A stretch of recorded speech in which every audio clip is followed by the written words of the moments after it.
Am I the a-hole for taking my name off the lease where my husband and his girlfriend live? Okay, buckle up, this one's a ride. I, 53F, have been married to my husband, 48M. Let's call him Richard, or as I now refer to him, Richard Noggin, for almost 17 years. Our marriage has never been perfect, especially not in the last 4 years. I had my suspicions that he was cheating, but I could never quite catch him. That is, until I ended up in the ER a couple of years ago with a very unpleasant, not-so-fresh feeling. You know the kind I'm talking about. Let me be clear, I loved this man. Deeply. But that ER trip? That was my breaking point. The final nail in the coffin. And the worst part? The woman he was cheating with at the time wasn't even the same one he's living with now. That current one, we'll call her Jane, 43F, came later. Anyway, I'd had enough. I told Richard the first was done. I was moving closer to my family and I started looking for jobs out of state. In 2023, I packed my bags and left. I moved 1,100 miles away and took a 1-year contract, thinking I was starting fresh and finally choosing myself. But even after I left, Richard and I stayed in contact. We texted daily. Some of it was arguing, sure, but some of it sounded like he was genuinely remorseful. He even talked about wanting to reconcile. He swore he was living alone, promised there was no one else in our home. Spoiler alert, Richard is a chronic liar. One night, I couldn't take the uncertainty anymore. So I got in my car and drove. All 1,100 miles back to our home. I arrived at 5:30 a.m., exhausted but determined.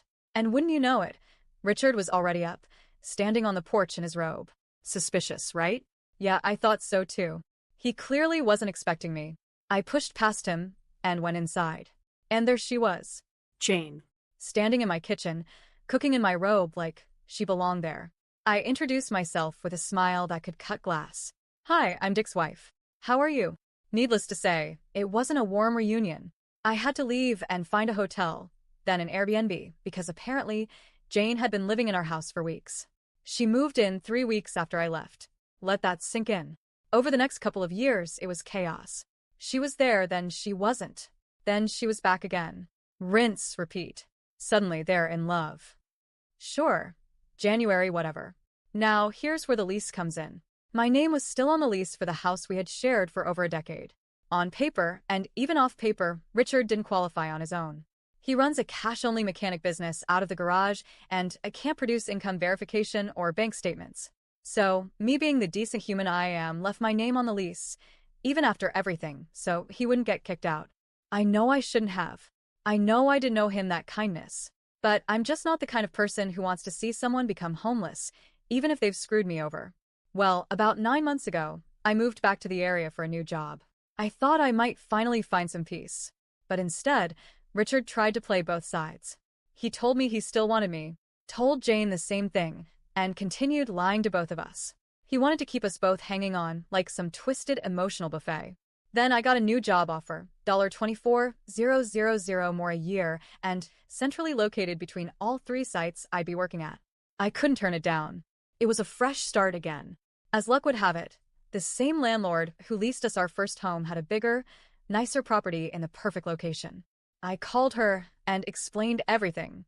How I no longer lived at the old house, how I needed a new place. She's known me for over a decade and knows I always pay my bills and take care of my space. And that's how I ended up standing in my new home, typing this to all you Reddit potatoes. Now here comes the drama. Mr. Noggin, is furious. He says I did this on purpose to make him homeless. He's telling anyone who'll listen that I'm cruel, spiteful, heartless. But the truth? I just finally had the courage to take my name off that lease. I filed for divorce. I stopped being his safety net. I stopped being the financial cushion for a man who wanted the benefits of a wife without actually having a wife. He's now scrambling to apply for the house he's lived in for 10 years. And guess what? He can't qualify. No stubs, no banking info, no paper trail. Because he's been living off cash and lies. Now he's spinning this story like I kicked him and his precious Jane out on the streets. But really, all I did was stand up for myself after years of being walked on, cheated on, and used. I gave him way more grace than he deserved. I've spent the last year untangling myself from a trauma bond so thick it could choke a bear. So, am I the a-hole for finally taking my name off the lease and leaving him to fend for himself with his girlfriend? Because I don't think I am. But he sure wants the world to think I'm the villain.